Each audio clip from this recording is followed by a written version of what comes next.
again. Barrett's got a hat trick. In the end, what this comes down to is Cam Newton. I didn't get the job done tonight, man, and it's frustrating. I wish I could say something other than that, but that's the facts. 24 of 50, he was underthrowing and overthrowing all night long.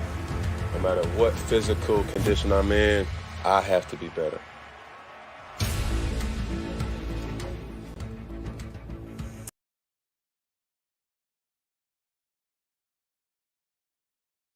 Good everyone, welcome into First Take. Thank you so much for hanging with us. Molly Karen Rose, Stephen A. Smith, Max Kellerman, and Mike Greenberg here with us, who's been holding us down all morning on Get Up. Hi, everyone. Morning. What's going on? How y'all doing? Good morning, everybody. What's going on? Good. Let's get it. A lot to get to. And we begin with the NFL in one, Cam Newton. The Panthers have officially released him. Stephen A., it's breaking news again. The move became necessary for Carolina after it officially completed the Teddy Bridgewater deal to clear from the books of the $21.1 million Newton was scheduled to count against the salary cap in 2020. Newton passed a physical in Atlanta on Monday, coordinated by the Panthers and his agency team, sources tell our Adam Schefter. In an Instagram post later Tuesday, Newton wrote, "I'm free and I am hungry." Max, let's not forget, this is a guy who's 16 months removed from playing the best football of his career, better than his 2015 MVP season. What are the chances the Panthers regret this? I'm so glad you brought that up, Molly. People forget that, and Stephen A. pointed out that I always said North Turner, right, at the time, and fine, that's true. But the fact remains, this guy became the MVP of the league. This guy was voted by his peers the #1 player in football. Brady was still getting it done. Aaron Rodgers was in his prime. Everyone, they said, his peers said, nope, Cam is better than all of them, won the MVP. And in that same season, took his team to the Super Bowl. Like, everyone's amazed by what Lamar Jackson did last year, right? But now he has to get over the playoff hump. Imagine Lamar Jackson's season this year, and he takes his team to the Super Bowl and is in the game, is competitive with a chance to win. That was Cam Newton. He was like, there aren't that many athletes that achieved the height he did. He looked like Mickey Mantle when he suddenly hit 50-something home runs in his mid-20s, and oh my God, he's like an American icon. That's what Cam Newton was, and how fast we forget because he didn't win that Super Bowl, and because he was a different kind of player. But then, as Molly, you said, before he got hurt, he was ascending. He had better passing numbers than ever in his. So the question is, can he be that player again? I think yes, coming off a catastrophic injury, if he can get back to just what he was before this last injury, or most of it, there's a very good chance that Carolina regrets letting him go. There are plenty of landing spots for him, but even a place like Washington or the Chargers or some place like that, if Cam Newton goes on to win double-digit wins, forget the passer rating and stuff like that. He's a different kind of player. You can't measure him just by normal stats, but you can look at the wins and losses of his team because he's been a one-man band for a lot of his career. I think there's a solid chance they regret this.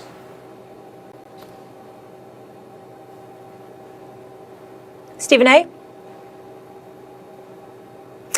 Greeny. Oh, Stephen A. has... Greeny, let's get you in here. Stephen A. is having some technical difficulties. We'll get him right back. Yeah, we lost Steve's audio there, and bear with us, everybody. Obviously, we're working under unusual circumstances. I will say this. I don't understand what Carolina is doing at all. So when they hire a new coach in Matt Rule and they give him all of this long contract and all of this time to build something, I assumed that if they were going to move on from Cam Newton, it would be because they were going to find a way to move up in the draft one of the big quarterbacks that are in this year's draft, maybe Tua Tagovailoa, and start building around that. To move on from Cam Newton to go to Teddy Bridgewater struck me as a very curious move. And the only explanation for it that makes sense is that they know better than anyone else, because they've had him there, that Cam Newton is not going to go back to what he was a year and a half ago. Because if he does, then Max is obviously right. If he does, then Cam Newton was clearly the second most attractive quarterback that might have been available during this offseason behind Tom Brady, and considering his age, maybe even ahead of him. But Cam Newton a year and a half ago was way better than Ryan Tannehill, Teddy Bridgewater, Jameis Winston, Phillip Rivers, or anybody else who might have become available. So Carolina must know, or you would assume knows something the rest of us don't, or why would they have made this decision in the first place? Signing Teddy Bridgewater is kind of doing a little bit of both and thus none of either. They're not really starting over again. They're making a lateral move at best, and if Cam is healthy, he's better than Bridgewater. So I don't understand what Carolina's doing at all, and if Cam is healthy, I think he has a chance to be a great quarterback again because he always has been. Well, first order of business, let me apologize to the audience. I couldn't hear anything. My sound and everything went out. So that's what I was telling everybody. I couldn't hear, couldn't see anything. Now I'm back to tell both of y'all are wrong. And here is why. Because y'all keep forgetting. First of all, things are parallel or lateral moves when it comes to the Carolina Panthers. Greeny, with all due respect, that's patently false. The fact of the matter is Devin Funchess is now in Green Bay. Greg Olsen is in Seattle. You know, when you look at the Carolina Panthers, clearly they're moving in a different direction. They still have Christian McCaffrey, but the bottom line is it's not the same team. Even Kyle Allen is with the Redskins now, your backup that became a starter once Cam Newton went down. Look at what you have. It's not the same team. Things have changed drastically for the Carolina Panthers. So when I look at it from that perspective and you combine it with the fact that you got an owner in place that's really put his foot to the pedal, you got a new coach in place now that Rule is there, you got a new quarterback, you got a new tight end, all right, you got a new wide receiver. I'm sorry, that's not the same situation. And if that's not the same situation, I think if you're the Carolina Panthers, you can make the legitimate argument that indeed there are no regrets because we're relatively playing with house money. Cam Newton's presence there, all right, came with expectations. Without him there, you're hopeful for Teddy Bridgewater, but he's young enough where you can look towards the future in terms of immediate success. Christian McCaffrey is a stud, no question about that, but everything else around him is suspect right now. You've got players, you know, that are like Kuechly is gone and Davis is gone, and I brought up Olsen and Funchess already, and now Cam Newton. This is not the same team, so because of that, you're sitting back and you're saying, hey, if we win a few games, so be it. If we don't, everybody understands we're moving in a different direction.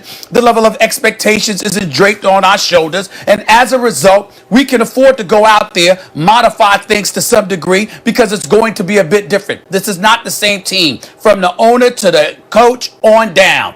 All of that stuff makes me say there are no regrets about Cam Newton here. That's not yet. I think that you're right, Stephen A. Mike, to your point, like, what are they thinking other than maybe he's damaged goods?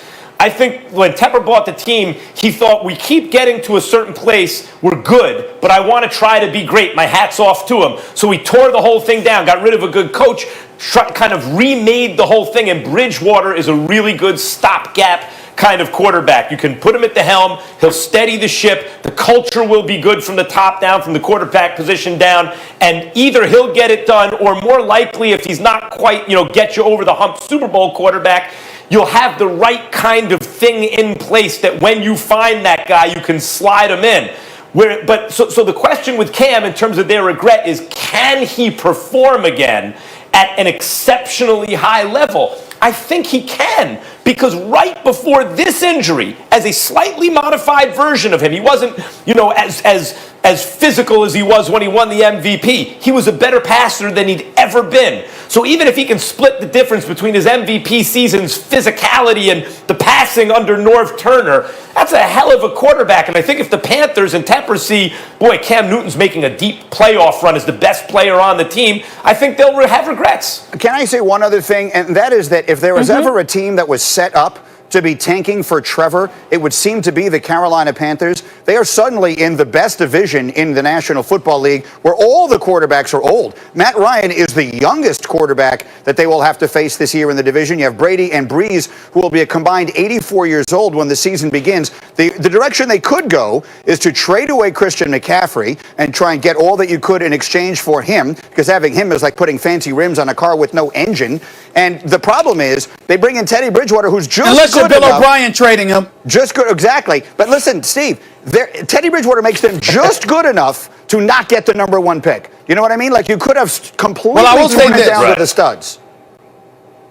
I'm not. Listen, the only reason I would be a proponent for trading Christian McCaffrey is because I got love for the brother because he's such a stud and he's underappreciated as far as I'm concerned. He's big time and he doesn't deserve to be in a rebuilding situation. Outside of that, if I'm the Carolina Panthers, there's no way in hell I'm letting him go. On my last point, nobody has said this, but I said this to you on Get Up before we transitioned here to First Take, Greeny. Cam Newton got screwed over, and people need to recognize that. The Carolina Panthers could have let him go earlier. They did not have to wait to this late date after most of the teams made their decisions with quarterback positions open to decide that, you know what, we're going to let him go. They screwed him over. They should have done a better job by him. He deserved better from the Carolina Panthers than he received in terms of the late date with which they let him go. Fair enough. This is what I know. Wherever he goes, he needs to go somewhere with a good O-line because nobody's been contacted more in the NFL since 2011, passing or running, than one Cam Newton, and his body has certainly felt the brunt of it. Greeny, thank you so much for being with us. We will check you out tomorrow morning, as always, on Get Up, 8 to 10. All right, when we come back here on First Take,